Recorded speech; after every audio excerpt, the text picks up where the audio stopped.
Bismillahirrahmanirrahim. Respected aspirants, Assalamu alaikum. Respected lawyers, Assalamu alaikum. My brothers and sisters, Assalamu alaikum. आज हम CPC का lecture number 62 देखेंगे और आज का टॉपिक बहुत अहम है और आज हम देखेंगे कि एक जो डिक्री है, ठीक है, वो कैसे ट्रांसफ़र होती है, उसका क्या मैकेनिज़्म होता है, किन ग्राउंड्स के ऊपर ट्रांसफ़र होती है, तो वो सारा हम इसके अंदर क्या करेंगे आज के लेक्चर में जो है वो हम देखेंगे, ठीक है। अच्छा, इससे पहले कि मैं आपको प्रैक्टिकली भी ये चीज़ें दिखाऊं, ट्रांसफ़र ऑफ डिक्री को पढ़ के, अगर आपने कभी भी नहीं पढ़ा तो पढ़ के आपके ज़हन में क्या क्या क्वेश्चंस आएंगे, ठीक है। मसलन मैं बताता हूँ, मसलन आपका एक है हु कैन ट्रांसफर, क्यों जी, ये आपके ज़हन में क्वेश्चन आ सकता है ना। अच्छा जी, आगे to whom it can be transfer, ये भी आपके माइंड में आ सकता है, ठीक है। इसके अलावा who can transfer, to whom it can be transferred, फिर उसके बाद ये आ सकता है ग्राउंड्स फॉर ट्रांसफर,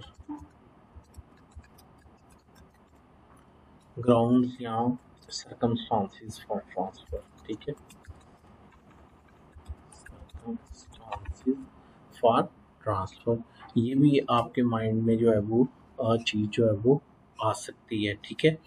तो अब हम जब पढ़ेंगे तो यही चीज़ें जो हैं वो क्या कहते हैं रिवॉल्व करेंगी, यानी अब देखिएगा जो भी मैं आपको पढ़ाऊंगा उसमें यही चीज़ें बस उसके अंदर एंटर होंगी, ठीक है। ग्राउंड फॉर ट्रांसफ़र कुछ मैं लिखूँ तो मसलन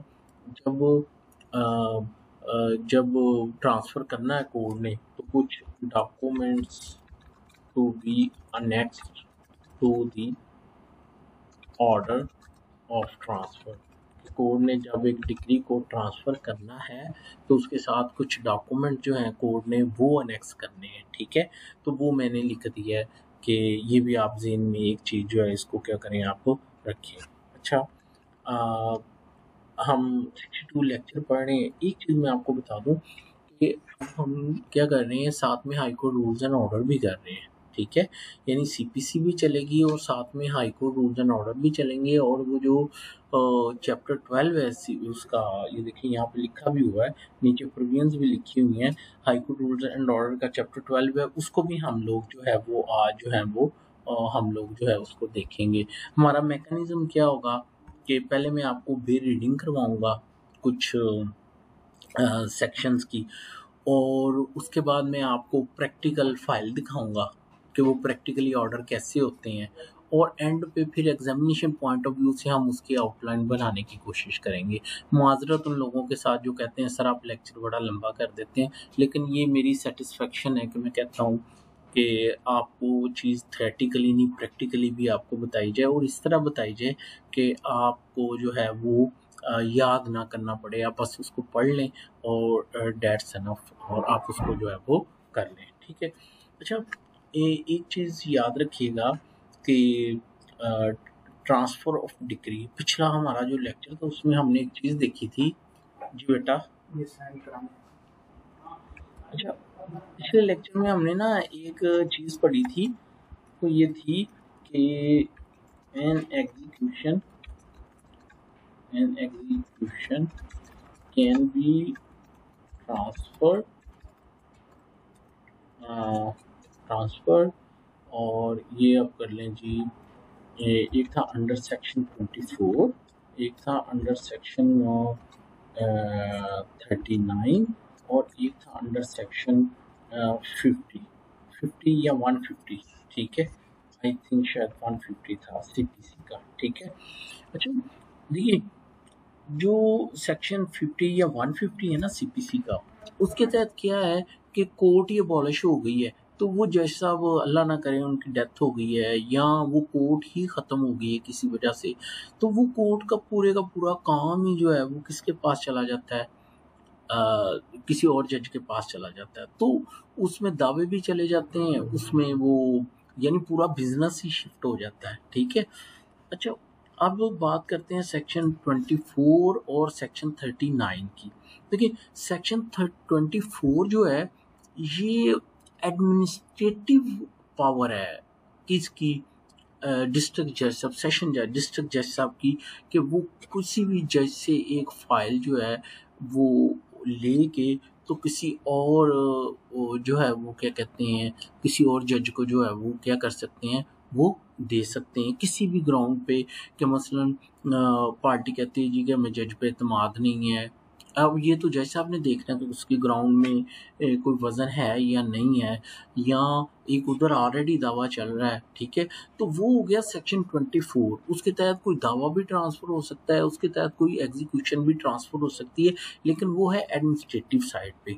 जो जुडिशियल साइड पे जो एक एग्जीक्यूशन ट्रांसफर होगी वो होगी सेक्शन 39 के तहत। अच्छा ये सेक्शन 24 के बारे में ना, एक मिनट।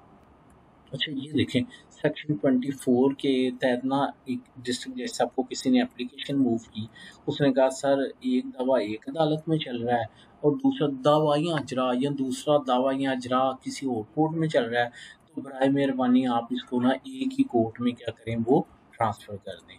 ये एप्लीकेशन उसने दाखिल की, तो उसके बाद जज साहब ने उसके ऊपर क्या किया जी, ये जज साहब ने ये ऑर्डर कर दिया। उन्होंने जो फाइलें जो थी वो एक कोर्ट से विड्रॉ कर ली और दूसरे कोर्ट को उन्होंने क्या किया, दूसरे कोर्ट को उन्होंने इंटरेस्ट कर दी, एक कोर्ट से एक फाइल लेके दूसरी। अब ये ऑर्डर कौन सी प्रोविजन के तहत हो रहा है, ये हो रहा है सेक्शन 24 के तहत। किसके तहत हो रहा है, एडमिनिस्ट्रेटिव साइड के ऊपर।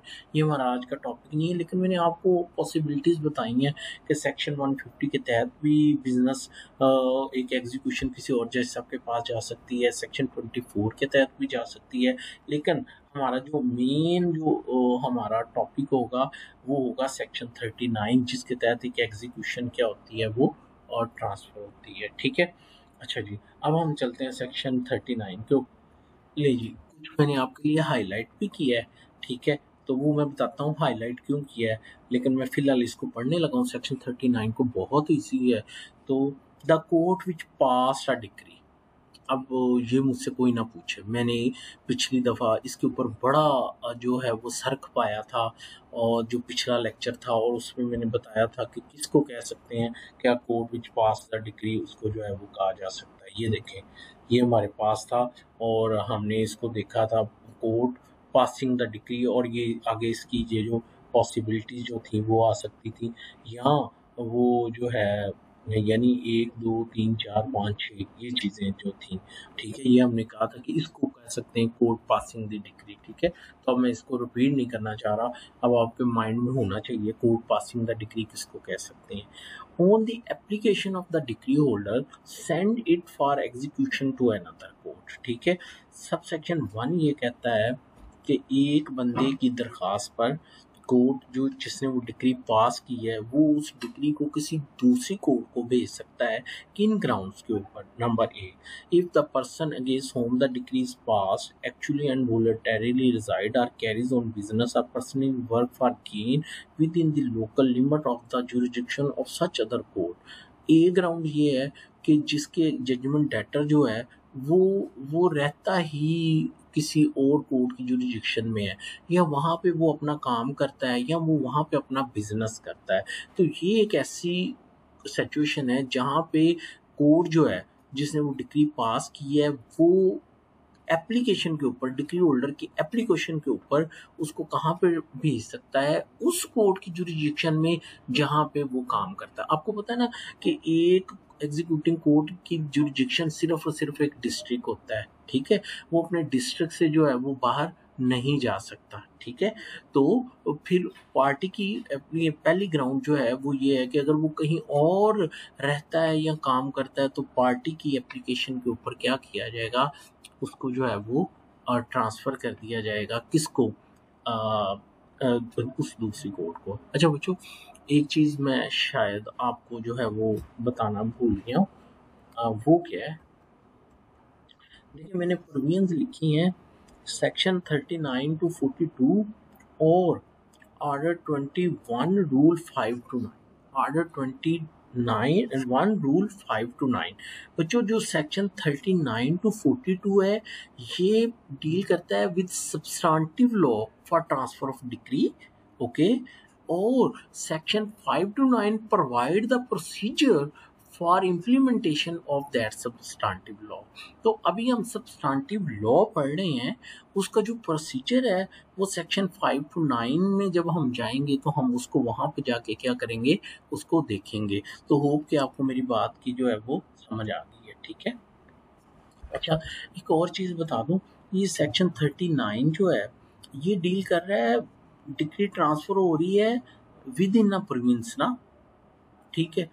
अगर लेकिन अगर दूसरे प्रोविंस के किसी डिस्ट्रिक्ट में जाना है तो वो अगला सेक्शन है, ठीक है। एनी हो, पहली ग्राउंड होगी। दूसरी ground, if such person has not property within the local limit of the jurisdiction of the court which passed the decree sufficient to satisfy such decree and has property with in local limit of the jurisdiction of such other court. लो जी, दूसरी ground ये है कि इस court के पास जो थी वो उसकी जो है वो क्या कहते हैं, इस कोर्ट में उसकी प्रॉपर्टी जो है वो किसी और कोर्ट की जुरिडिक्शन में लाई करती है। तो फिर ये वाला ट्रांसफर कोर्ट, ये कोर्ट पासिंग डिक्री जो है, ये डिक्री उस कोर्ट को भेज सकता है कि भाई आप इसको क्या करें, इसको एग्जीक्यूट करवाएं, ठीक है। जज़ाकल्लाह। उसके बाद नंबर 3 क्या है, if the decree directs the sale or delivery of immovable property situated outside the local limit of the jurisdiction of the court which passes। इसी तरह कोर्ट ने कोई प्रॉपर्टी बिकवानी है और उसका कब्जा दिलवाना है, ठीक है, या किसी प्रॉपर्टी का कब्जा दिलवाना है और वो प्रॉपर्टी भी उसकी जुरिडिक्शन से बाहर है, तो जिस कोर्ट की जुरिडिक्शन में है कोर्ट उसको वो डिक्री क्या कर सकती है, ट्रांसफर कर सकती है, ठीक है। और चौथी ग्राउंड क्या है, is the court which passed the decree consider for any other reason which it shall record in writing that the decree should be executed by such other court, या कोई ऐसी अदर रीजन जो कि वो court मुनासिब समझे तो in writing वो रीजन लिख के वो उस कोर्ट को क्या कर सकती है, ट्रांसफर कर सकती है, उस कोर्ट को क्या कर सकती है, ट्रांसफर कर सकती है। मसलन मैं कई दफ़ा ये लिखता हूँ कि भाई ये जो एग्जीक्यूशन है, ठीक है, मेरी कोर्ट में पेंडिंग है, इसी की जजमेंट डेटर के हक में भी एक डिक्री है जो कि किसी और कोर्ट में है। तो मुनासिब है कि ये दोनों एग्जीक्यूशन एक ही कोर्ट में चले। तो मैं इसको सेशन जज साहब को रेफरेंस बनाता हूँ कि ये उस कोर्ट को भेज दी जाए, ठीक है, ताकि एक ही कोर्ट में कोर्ट दोनों मामलात को जो है वो देख ले। तो एनी हाउ कोई भी वैलिड ग्राउंड हो सकती है, लेकिन वो इन राइटिंग लिख के वो कोर्ट उस एग्जीक्यूशन को किसी दूसरी कोर्ट को क्या कर सकता है, शिफ्ट कर सकता है। ये था सब सेक्शन 1, ठीक है।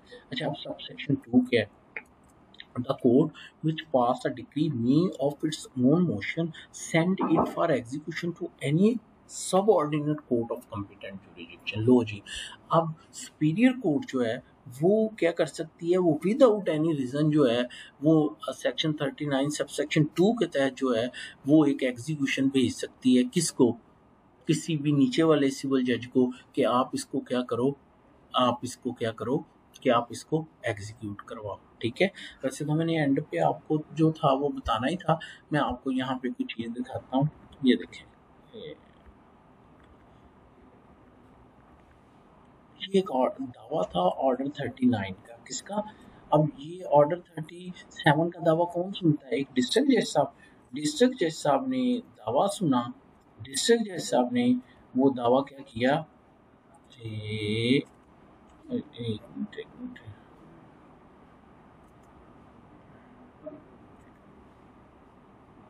जज साहब ने वो ये दावा जो है वो क्या कर दिया, डिक्री कर दिया, क्या कर दिया, डिक्री कर दिया, ये वाला, ठीक है।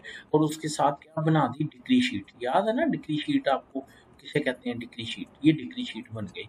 अच्छा, उसके बाद उसकी क्या हुई जी, उसकी अजरा दायर हुई, क्या हुई, उसकी एग्जीक्यूशन पिटीशन दायर हुई। एक मिनट में बताता हूँ, ये ले, ये एग्जीक्यूशन पिटीशन, ये आपको मैंने चीजें दिखाई हुई हैं, किसके पास, डिस्ट्रिक्ट जज साहब के पास जो है वो क्या हुई, वो दायर हुई।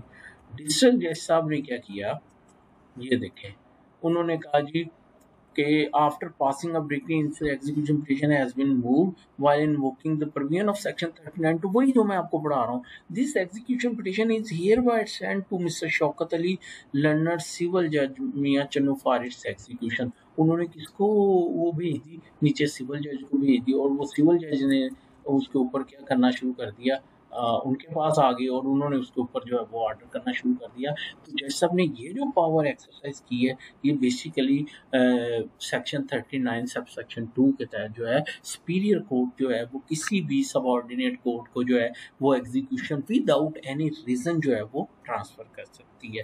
ठीक है, तो अच्छा अब मैंने ये हाईलाइट क्यों किया है, देखिए ये अब आप अपने पॉइंट्स में हम एंड पे इसकी आउटलाइन भी बनाने की कोशिश करेंगे, तो आप भी इसको कर सकते हैं कि भाई जो है वो कौन ट्रांसफ़र कर सकता है, वो मैंने लिखा है ऑन एप्लीकेशन, यानी सेक्शन 39 ऑर्डर सेक्शन 31 के लिए, सेक्शन 39 सब सेक्शन 1 के लिए जो है वो क्या है, वो एप्लीकेशन की ज़रूरत है, कोर्ट सो मोटू नहीं कर सकती, और साथ में उसके लिए ग्राउंड्स का होना ज़रूरी है, ग्राउंड्स, और वो ग्राउंड्स मैंने ग्रीन कलर में किए हैं, तो आप ये हेडिंग्स बना सकते हैं इनको देख के ना। और उसके बाद जो सब सेक्शन 2 है उसके तहत ये है कि उसके तहत भी कोर्ट पासिंग द डिक्री उसको कर सकते हैं ट्रांसफर, लेकिन ऑन इट्स ओन मोशन कर सकती है टू एनी सबऑर्डिनेट कोर्ट। तो होप कि आपको सेक्शन 39 की जो है वो समझ आ गई है। ठीक है, रिस्पेक्टेड लॉयर्स, ये जो सेक्शन 40 है ये डील करता है transfer of decree to court in an other province. ठीक है, तो कहता है जी ये दूसरे प्रोविंस को भेजी जाएगी। ठीक है, और इसकी एग्जीक्यूशन बिल्कुल उसी तरह ही होगी, इसकी एग्जीक्यूशन जो है वो उस तरह से होगी जो उस प्रोविंस का लॉ कहेगा। देखिए जो सीपीसी है वो पंजाब के लिए अलहदा है, इस्लामाबाद के लिए अलहदा है, और बाकी प्रोविंसेस ने अपने लिहाज से अमेंडमेंट की हुई है। ठीक है, तो ये प्रोविजन ये कहती है कि एग्जीक्यूशन जब जाएगी तो फिर उनका जो लॉ होगा उसके बारे में जो रूल्स होंगे वो उसके अंदर जो है वो अप्लाई करेंगे। ठीक है, अच्छा अभी मैं उस चीज़ को नहीं छेड़ रहा कि प्रैक्टिकली किस तरह से जाएगी, चले मैं आपको बता देता हूँ। जो विद इन डिस्ट्रिक्ट है ना, विद इन डिस्ट्रिक्ट है, ठीक है, ये हम अभी रूल्स उधर जाएंगे जब प्रोसीजर पढ़ेंगे तो वहाँ पे हम पढ़ेंगे कि विद इन डिस्ट्रिक्ट जो है वो डायरेक्ट भेजी जा सकती है। ठीक है, बेसिकली डायरेक्ट भेजने से मुराद ये है थ्रू सीनियर सिविल जज साहब जो है वो जो एक तहसील से दूसरी तहसील पे भेजी जा सकती है। ठीक है, बेसिकली पावर तो सेशन जज साहब की है। ठीक है, कि सेशन जज तक ट्रांसफर करेंगे, लेकिन सिविल कोर्ट ऑर्डिनेंस के तहत उन्होंने ये पावर सीनियर सिविल जज साहब को डेलीगेट कर रखी है।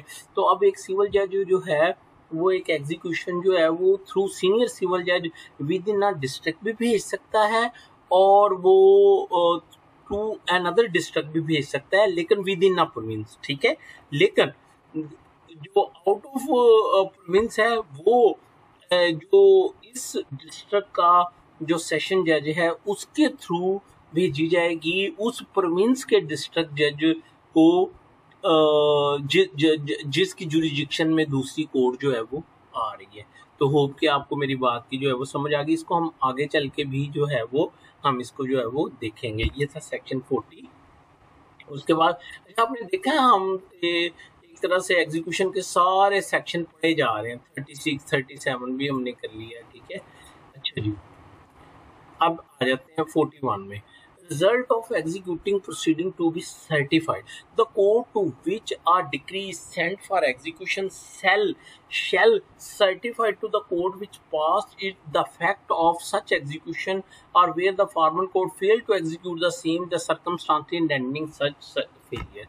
देखिए डिक्री किसने भेजी थी, कोर्ट पासिंग द डिक्री उसने भेजी थी और ट्रांसफरी कोर्ट को भेजी थी।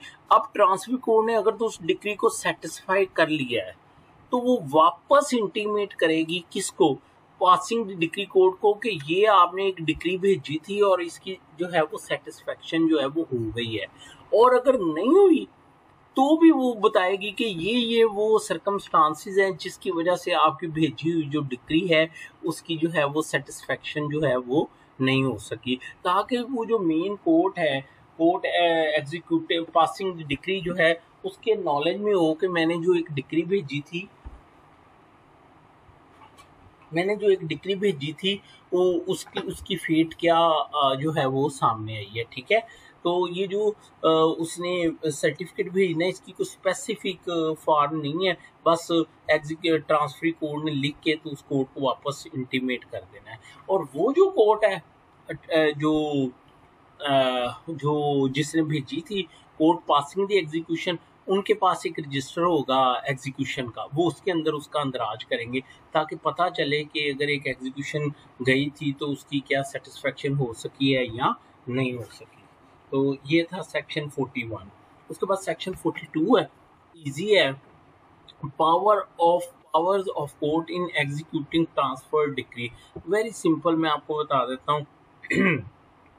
देखिए, जो पावर उस पासिंग द कोर्ट डिक्री भेजें ट्रांसफर कोर्ट, जो पावर ट्रांसफर कोर्ट की थी यहाँ कोर्ट पासिंग, वही पावर जो है वो किसकी हैं, वो एग्जीक्यूटिंग कोर्ट की हैं, वो सॉरी ट्रांसफरी कोर्ट की हैं। ट्रांसफरी कोर्ट भी उसी तरह ही उसको पावर्स को एक्सरसाइज करेगा एग्जीक्यूट, जैसा कि उसी ने ही वो डिक्री जो है वो क्या की हो, वो पास किया हो। अलबत्ता जो पहली कोर्ट थी वो उसकी जुरिडिक्शन पे क्वेश्चन नहीं उठा सकता कि उस कोर्ट के पास ये जुरिडिक्शन ही नहीं थी, वो ये डिक्री पास कर सकती है वो, अदरवाइज वो ऑलमोस्ट वो पावर एक्सरसाइज करेगी जो कि कोर्ट पासिंग द डिक्री जो थी वो कर सकती थी। The court executing a decree sent to it shall have the same power in executing such decree as if it had been passed by itself. All person disobeying or obstructing the execution of decree shall be punished by such court in the same manner as if it had been passed by the decree, and its order in executing such decree shall be subject to same rules in respect of the appeal as if the decree had been passed by itself। वही बात है कि जो transfer court कर सकती थी वही जो है वो ट्रांसफरी कोर्ट कर सकती है। कोई ये नहीं कह सकता है जी कि आपके पास ये पावर नहीं है और ये पावर नहीं है। Without prejudice to the generality of the foregoing provision, the court executing a decree sent to it shall have the following powers, namely। ठीक है जी, अब वो उसकी मजीद एक्सप्लेनेशन कर रहा है। Power under section 39 to transfer the decree to another court if necessary. लो जी, देखो एक कोर्ट ने पास की डिक्री, उसने ट्रांसफर की, ट्रांसफर कोर्ट के पास आ गई। अब ये सब सेक्शन 2(a) कहता है कि ट्रांसफर कोर्ट अगर मुनासिब समझे कि सेक्शन 39 और सब सेक्शन 1 के तहत ग्राउंड्स हैं तो वो फिर उसको आगे भेज सकता है, यानी वो भी आगे ट्रांसफर कर सकता है। तो ये प्रोपोजिशन के हवाले से आपको क्वेश्चन आ सकता है कि क्या अगर कोर्ट ए ने एक डिक्री कोर्ट बी को ट्रांसफर की है तो क्या कोर्ट बी वो डिक्री कोर्ट सी को ट्रांसफर कर सकती है? तो आपने कहना है यस, अगर ग्राउंड्स एग्जिस्ट करती हैं। फर्ज करें कोर्ट बी के सामने ये बात आती है, ट्रांसफर कोर्ट के सामने, कि इसकी एक प्रॉपर्टी जो है वो कोर्ट सी की जुरिडिक्शन में आती है, तो वो फिर उसको भेज सकता है। तो होप कि आपको मेरी बात जो है वो समझ आ गई। Power under sub section 1 of section 50 to permit executive to proceed against the legal representative of the deceased judgment debtor. ये पढ़ने की जरूरत ही नहीं है कि अगर जजमेंट डेटर पढ़ गया है, मर गया, तो उसके जो लीगल रिप्रेजेंटेटिव्स हैं उसके अगेंस्ट वो कोर्ट डिक्री को एग्जीक्यूट करवा सकता है, लेकिन सब्जेक्ट टू लिमिटेशन जो हमने पिछले सेक्शन में पढ़ी है, क्या लिमिटेशन जो होंगी। ठीक है, power under section 152 to correct clerical और अर्थमेटिकल एरर्स। अगर डिक्री में कोई मिस्टेक है तो वो भी एग्जीक्यूटिंग को वो जो ट्रांसफर कोर्ट उसको दुरुस्त कर सकती है। तो ये भी आपको प्रपोजिशन आ सकती है, वो कह सकता है जी ए कोर्ट ने डिक्री पास की फिर बी को ट्रांसफर हो गई, बी के सामने जाके तो बात सामने आई कि इसमें तो एरर है, बी कोर्ट ने कहा जी मैं तो नहीं दुरुस्त करूंगा, मैंने तो ये डिक्री पास नहीं की थी, तो आप बताइए आप जज हैं आप क्या कहेंगे। तो अगर आपने ये पढ़ा होगा तो आप फौरन कहेंगे जनाब वो कर सकता है, वो कर सकता है। ठीक है, power under order 21 rule 16 to recognise the assignment of a decree. बेटा हम पढ़ेंगे ऑर्डर 21 रूल 16 के। ऑर्डर 21 रूल 16 ये है कि देखो मेरी एग्जीक्यूशन चल रही है, मैं डिक्री होल्डर हूँ। ठीक है, एक आदमी ने और मैंने अपनी प्रॉपर्टी एक और आदमी को भेज दी। ठीक है, तो फिर कोर्ट में एक एप्लीकेशन दी जाएगी कि सर ये डिक्री इसको असाइन कर दें, इसको असाइन कर दें। ये जो है ये जिसने मुझसे खरीद ली है, तो वो फिर जाने और कोर्ट जाने कि वो उसको किस तरह से एग्जीक्यूट करवाता है। यानी डिक्री होल्डर अपने राइट्स जो है वो क्या कर सकता है, वो किसी और को दे सकता है। ठीक है, इस तरह जजमेंट डेटर की लायबिलिटी दूसरा कोई और बंदा ले सकता है कि मैं इसकी लायबिलिटी लेता हूँ, मैं इसकी डिक्री को जो है वो सेटिस्फाई करूंगा। एनी हाउ जब हम ऑर्डर 21 रूल 16 को पढ़ेंगे तो फिर हम तो ये काम भी करवा सकती है कौन, transferee court. Power under section 50 सब रूल 50 सब rule 2 of order 21 to grant leave to a decree holder to proceed against a person not already recognized as a partner in a firm in an execution proceeding against the firm। तो order 21 rule 50 के जो power है उसको भी transfer court क्या कर सकती है, एक्सरसाइज जो है वो कर सकती है। ऑर्डर 20 रूल 50 क्या है, जब हम वहां पे पहुंचेंगे तो हम उसको जो है वो पढ़ेंगे। Power under clause B of sub of section rule 53 of to give notice of attachment to of decree passed by another court। ठीक है, ये क्या है पावर है, ये जब हम पढ़ेंगे तो मैं आपको बता दूंगा।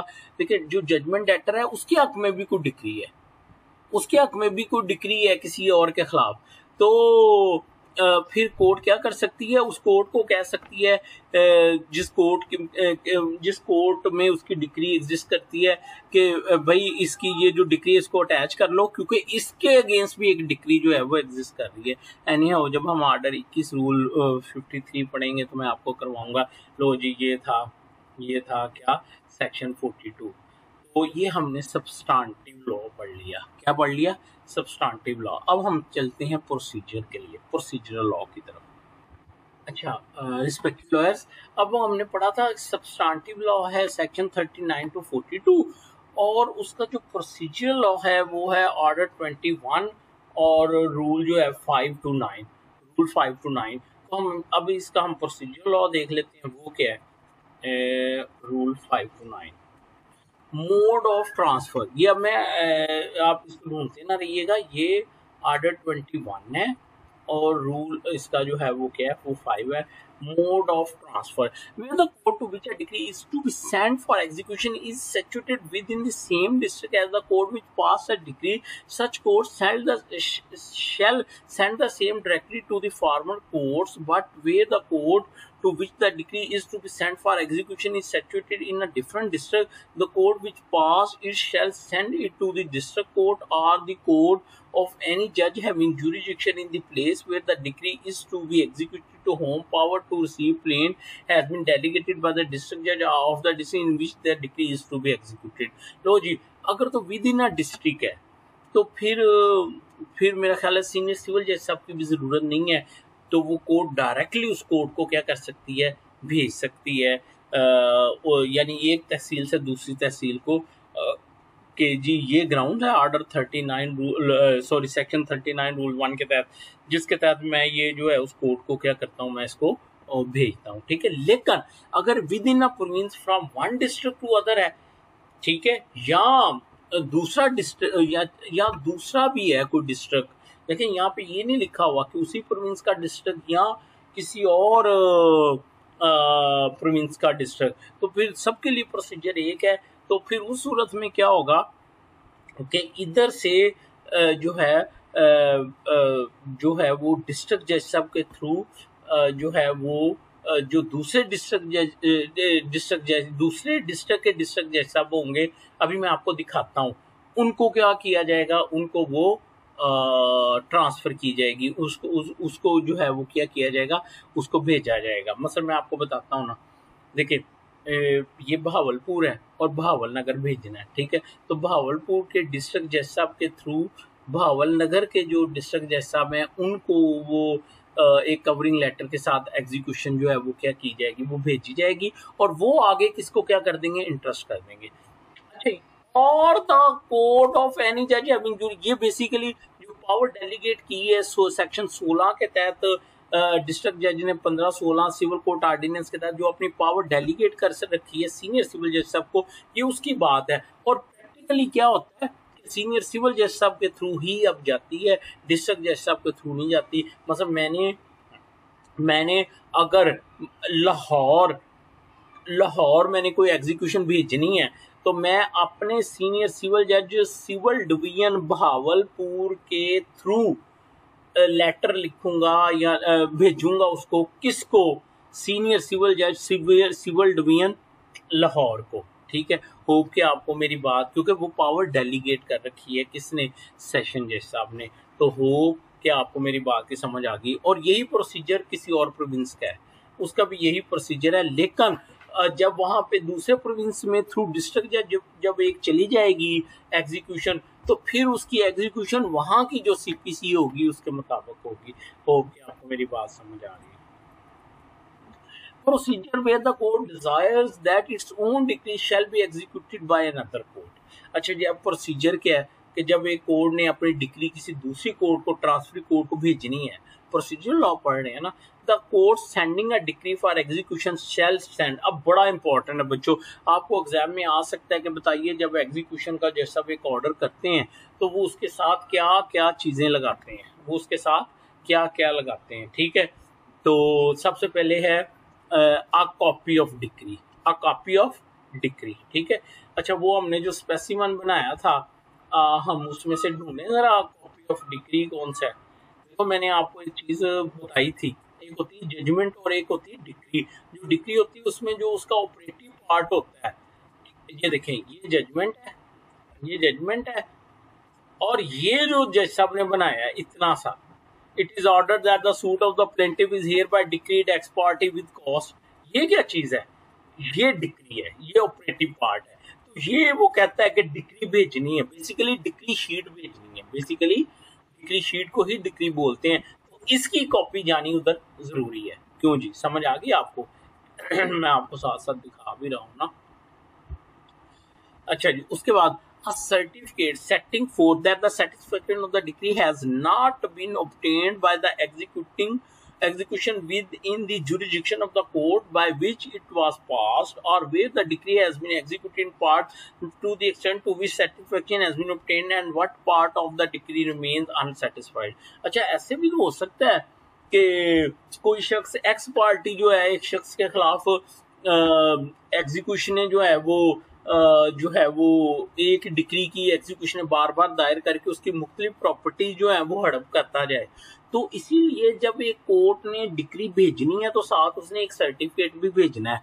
क्या सर्टिफिकेट भेजना है कि भाई ये डिक्री अभी सेटिस्फाइड नहीं हुई, ये डिक्री अभी सेटिस्फाई नहीं हुई, ताकि अगली कोर्ट को पता हो। और अगर पार्टली सेटिस्फाई हुई है तो फिर लिखना है कि इस हद तक सेटिस्फाई हो गई है, इस हद तक सेटिस्फाई नहीं हुई। ये ना हो कि जजमेंट डेटर पे डबल जेपर्डी अप्लाई हो जाए और वो पियर हो रहा है या नहीं हो रहा, उसकी एक प्रॉपर्टी के बाद दूसरी प्रॉपर्टी हड़प कर ली जाए। तो इस वजह से एक सर्टिफिकेट भेजेगी कोर्ट ट्रांसफरी कोर्ट को इस चीज का कि भाई अभी तक ये डिक्री जो है वो सेटिस्फाइड नहीं हुई।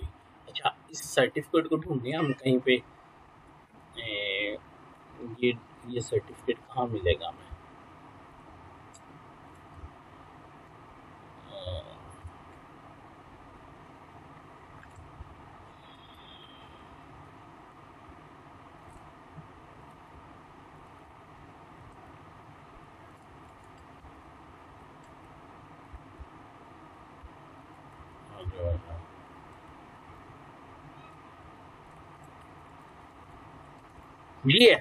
ये वो सर्टिफिकेट है जिसकी हम बात कर रहे हैं। ठीक है, where the suit title Abdul Hamid for suit for recovery has been decreed on ye and satisfaction of the decree has not been obtained by the execution within the jurisdiction of this court. Now therefore this certificate issued in term of order 21 rule 16 and the decree is hereby transferred to the court of। ये वो चीज हो गई, एक court ने, जिस court ने transfer करना उसने साथ में एक सर्टिफिकेट भी भेजना है ताकि अगले जज साहब को ये पता चल जाए कि ये डिक्री अभी सेटिस्फाइड नहीं हुई, या अगर सेटिस्फाइड हुई है तो फिर ये अगर डिक्री सेटिस्फाइड हो गई है तो किस हद तक सेटिस्फाई हो गई है। देखिए, एक सर्टिफिकेट ट्रांसफरी कोर्ट ने भेजना है पहले वाली कोर्ट को, पासिंग डिक्री को। वो सर्टिफिकेट इस चीज का होगा कि जनाब ये डिक्री सेटिस्फाई हो सकी है मुझसे या नहीं हो सकी। और लेकिन ये सर्टिफिकेट किसने भेजना है? जिस कोर्ट ने डिक्री ट्रांसफर करनी है उसने भेजना है, ताकि अगली कोर्ट को पता हो कि डिक्री सेटिस्फाई हुई है या नहीं हुई, अगर हुई है तो किस हद तक हो गई है। ठीक है, अच्छा जी, a copy of an order for execution of the decree, or if no such order has been made, a certificate to that order। ठीक है। अच्छा, order for execution of decree जो है, ठीक है, ये भी देख लें, यहाँ पे मैंने अभी देखा था, लिखा हुआ था ऑर्डर,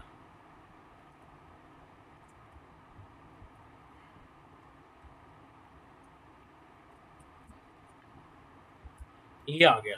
अच्छा, ये देखें, फ्रॉम सिविल जज to this to senior civil जज Bahawalpur through learned senior civil जज खानेवाल।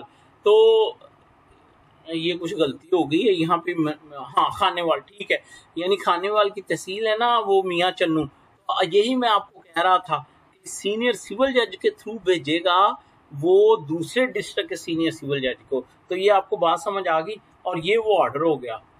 अच्छा, ये सीपीसी के एंड पे भी दिया हुआ है, I have the honour to submit that in execution petition title the London counsel for the degree has made request for transfer the degree to the district Bahawalpur to transfer the decree to District Bahawalpur as judgment debtor, being resident of Tehsil and District Bahawalpur, and the instant decree cannot be satisfied as subdivision Mayachanu District Carnival. In view of the request of the decree holder, the instant decree is transferred to your honor court for its satisfaction by a family court at Tehsil District Bahawalpur। Certificate for non-satisfaction of decree order passed there is not attached here। हाँ जी, बोलिए जी। Civil family execution भी इसी तरह ही transfer होती है। अब ठीक है, बस आप इसको फिलहाल इतना रखें। उसके ऊपर एक जजमेंट आई है अब कि फैमिली, बल्कि ये क्वेश्चन भी आया था कि फैमिली एग्जीक्यूशन अब कैसे ट्रांसफर होती है। तो उसका ये है कि सेक्शन 13 है मेरा ख्याल, या रूल 13 है फैमिली कोर्ट एक्ट का, उसके तहत किसी भी फैमिली कोर्ट बतौर सिविल कोर्ट जो है वो कोई एग्जीक्यूशन एग्जीक्यूट कर सकती है और उसको भेज सकती है। एनी हम इसको देखेंगे। तो ये हो कि आपको, हाँ क्या मसला है पापा ये? अच्छा जी, अब तो ये आपने उन्होंने साथ में लिख के उनको, तो इस तरह से उन्होंने उसको क्या किया, वो भेज दिया। तो हो कि आपको मेरी बात की जो है वो समझ आ गई। ठीक है, मैं आपको साथ में एग्जांपल्स भी देते जा रहा हूँ। तो भाई ये बड़ा इम्पोर्टेंट था कि जो एक डिग्री ट्रांसफर होनी है उसके साथ कौन कौन से डॉक्यूमेंट लगने हैं। तो डिग्री की कॉपी लगनी है, इसके अलावा एक सर्टिफिकेट लगना है कि अभी ये नॉन सेटिस्फाइड है, और इसके अलावा जो कोर्ट ने ऑर्डर किया एग्जीक्यूशन का ऑर्डर कर रखा है, ठीक है, उसकी जो है एक कॉपी जो है वो साथ जो है वो लगनी है। और अगर अभी कोई ऐसा ऑर्डर नहीं किया, अभी बिल्कुल ही फ्रेश है, तो लिख देना है अभी तक वो एग्जीक्यूशन का कोई ऑर्डर जो है वो नहीं किया। ठीक है, तो होप कि आपको मेरी बात की जो है वो समझ आ गई। आगे अब रूल 7, ऑर्डर 21 रूल 7 है, वो क्या है? Court receiving copies of decree to file same without proof. The court to which a decree is so sent shall cause such copies and certificate to be filed without any further proof of decree or order for execution or of the copy thereof, unless the court for any special reason to be recorded under and or require such proof। अच्छा, जब transfer court के पास आ गया सब कुछ, तो अब ये वाला जज साहब ने इस रोले में नहीं पड़ जाना कि क्या ये डिक्री हुई भी थी कि नहीं हुई थी। At the most judgment letter पेश होके कह दे कि जी मेरे खिलाफ कोई ऐसी डिक्री नहीं है। अदरवाइज वो जो कॉपीज आ गई हैं, जो एग्जीक्यूशन आ गई है, उसके बाद वो एग्जीक्यूटिंग कोर्ट ने काम जो है वो चल जो है वो उसके खिलाफ करते रहना है, अनलेस के जजमेंट लेटर आके बताए या कोई ऐसी रीजन बताए जिसकी बुनियाद पे कोर्ट इस चीज की वेरिफिकेशन करवाए कि क्या ये डिक्री एक्चुअली पास भी हुई है या नहीं हुई। ठीक है, execution of decree or order by court to which it is sent, where such copies are so filed that decree or order may, if the court to which it is sent is the district court, be executed by such court or be transferred for execution to any subordinate court for competent jurisdiction। देखिए, हमने पढ़ा है mode of execution rule 5 में कि execution district जज को भी भेजी जा सकती है और सीनियर सिविल जज साहब को भी भेजी जा सकती है। अब अगर डिस्ट्रिक्ट जज को आ गई है तो डिस्ट्रिक्ट जज खुद भी उसको सुन सकता है, ठीक है, या वो उसको ट्रांसफर कर सकता है सब ऑर्डिनेट कोर्ट यानी किसी और सिविल जज को कि तुम इसको एग्जीक्यूट करवाओ। लो भाई, इस लेक्चर की सबसे इंपॉर्टेंट बात वो है क्या? वो है सब ordinate court of competent jurisdiction. बच्चों याद रखो, जो जुरिडिक्शन सूट के वक्त होगी वही जुरिडिक्शन एग्जीक्यूशन के वक्त होनी चाहिए। मैं इसको एक्सप्लेन करता हूं कैसे। मैं इसको एक्सप्लेन करता हूं कैसे कि एक सूट में क्या होता है, पेक्यूनियरी जुरिडिक्शन देखी जाती है, एक सूट में क्या होता है, टेरिटोरियल जुरिडिक्शन देखी जाती है। एग्जीक्यूशन स्टेज पे जाके ये चीज खत्म नहीं हो जाएगी। अगर एक मैटर जो था वो सिविल जज फर्स्ट क्लास सुन सकता था सूट ट्रायल, तो अब उसकी एग्जीक्यूशन सिविल जज क्लास 3 नहीं करवा सकता, वो भी अब सिविल जज फर्स्ट क्लास ही करवाएगा। अगर अगर एक जिसमें गवर्नमेंट फ्रीक है, वो दावा वो जो सेक्शन 24 है सिविल कोर्ट ऑर्डिनेंस का, उसके तहत जो है वो हेड क्वार्टर के ऊपर सिविल जज फर्स्ट क्लास ही सुनेगा, तो अब उसकी एग्जीक्यूशन भी हेड क्वार्टर पे सिविल जज फर्स्ट क्लास ही करवाएगा। हो क्या आपको मेरी बात समझ आ गई? Execution by High Court of decree transferred by other court, where the court to which the decree is sent for execution is a High Court, the decree shall be executed by such court in same manner as if it had been passed by such court in exercise of its ordinary original civil jurisdiction। अच्छा बच्चों, आपने criminal में तो पढ़ा था ना कि उसकी वो ओरिजिनल जुरिडिक्शन में भी कॉग्निजेंस ले सकती है, सेक्शन 193 था सीआरपीसी का।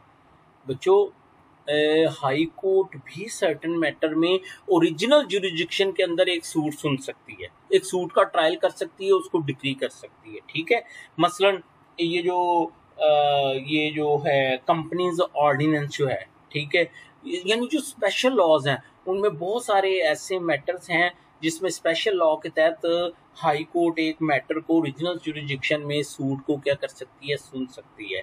तो अब अगर एक हाई कोर्ट ने ओरिजिनल जुरिडिक्शन में या किसी बैंकिंग के भी कुछ लॉज थे पुराने, जिसके तहत जो था हाई कोर्ट जो थी वो क्या कर सकती थी, ओरिजिनल जुरिडिक्शन में एक मैटर को सुन सकती थी। सपोज कर लें एक स्पेशल लॉ के तहत मैटर था जो हाई कोर्ट ने अपने ओरिजिनल जुरिडिक्शन में सुना, अब उस हाई कोर्ट ने अपनी जो एग्जीक्यूशन की डिक्री थी वो भेजी दूसरे हाई कोर्ट को।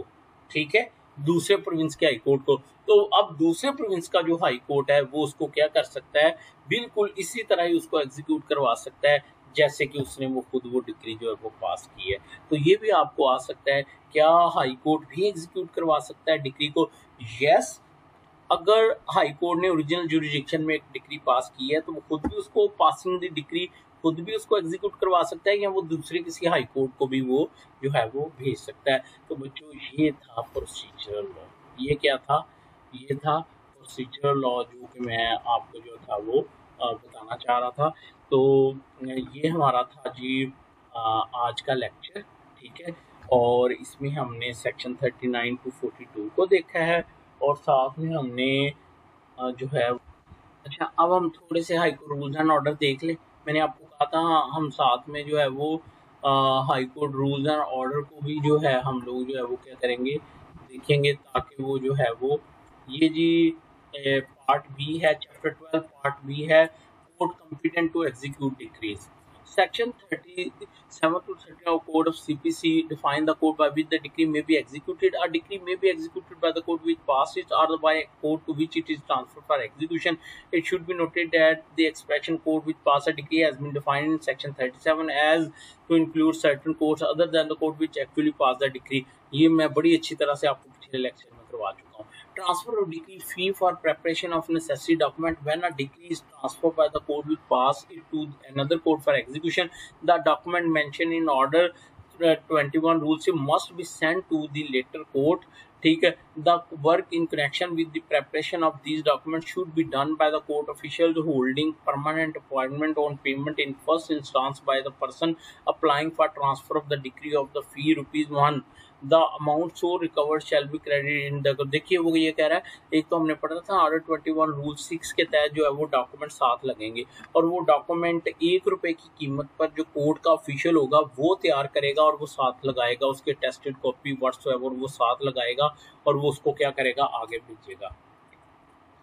A decree holder may at his option file with application a copy of his decree duly stamped in accordance with ये of Court Fee Act, and when he does so, he shall be exempted from the fee of ₹1 prescribed in the paragraph, the remaining document being prepared by the official of the court without further payment by the decree holder. लेकिन अगर उसने decree holder ने जो है वो क्या किया है कि अपनी वो डिक्री की कॉपी लगा दी है साथ में, तो फिर उससे वो ₹1 भी जो है वो नहीं लिया जाएगा। उसके ऊपर जो प्रिस्क्राइब्ड फीस है वो उसने ऑलरेडी लगा दी है, जो कि स्टैम्प एक्ट के आर्टिकल 7 के तहत लगनी थी, तो अब फिर उससे अलग से ₹1 चार्ज नहीं किया जाएगा। Execution pending receipt of order of transfer of decree. Up as provision has been made, Order 21 Rule 10 CPC as amended by Lahore High Court to enable the decree holder to apply for immediate execution through the court within whose jurisdiction the judgment debtor is by producing merely the decree and an affidavit of non-satisfaction pending the receipt of formal order of the transfer under section 3. बच्चों ये कह रहा है, पहले तो ये समझ लो जो मैं बताने लगा हूँ, ये लॉ खत्म हो गया है। ये रूल ये बात कह रहा है कि भाई ऐसे भी हो सकता है कि ट्रांसफर कोर्ट ने भी ट्रांसफर नहीं किया, लेकिन वो जो दूसरा ट्रांसफर कोर्ट है वहाँ जाके तो वो एक एफिडेविट दे दे कि जी ये डिक्री हो गई है और मेरी ट्रांसफर की एप्लीकेशन भी मौजूद है, तो आप इसको एग्जीक्यूट करवाएं। ऐसे भी तो हो सकता है एक बंदा बाहर अब्रॉड जा रहा हो, तो ऐसी सूरत में अर्जेंसी है ना, उस बंदे को गिरफ्तार करवाना है, तो फिर वो इस चीज़ का इंतज़ार नहीं करेगा कि पहले वो कोर्ट एग्जीक्यूट जो पासिंग द डिक्री कोर्ट है वो एक ऑर्डर करे और फिर उस ऑर्डर के बाद जो है वो क्या कहते हैं, उस ऑर्डर के बाद कोर्ट इसको भेजे, फिर भेजने पे थोड़ा सा टाइम लगे और इतनी देर में वो बंदा बाहर निकल जाए। अच्छा, अब ये लॉ ख़त्म हो गया। ऑर्डर 21 रूल 10 जो है ये था कि एप्लीकेशन दी जाएगी एग्जीक्यूशन की। क्या दी जाएगी? एप्लीकेशन दी जाएगी किसकी? एग्जीक्यूशन की। ठीक है, ये मैं आपको कई दफ़ा दिखा चुका हूँ एप्लीकेशन एग्जीक्यूशन की। ठीक है, एक मिनट, किधर चला गया? ये एप्लीकेशन है। अब ये वाला सिस्टम ख़त्म हो गया।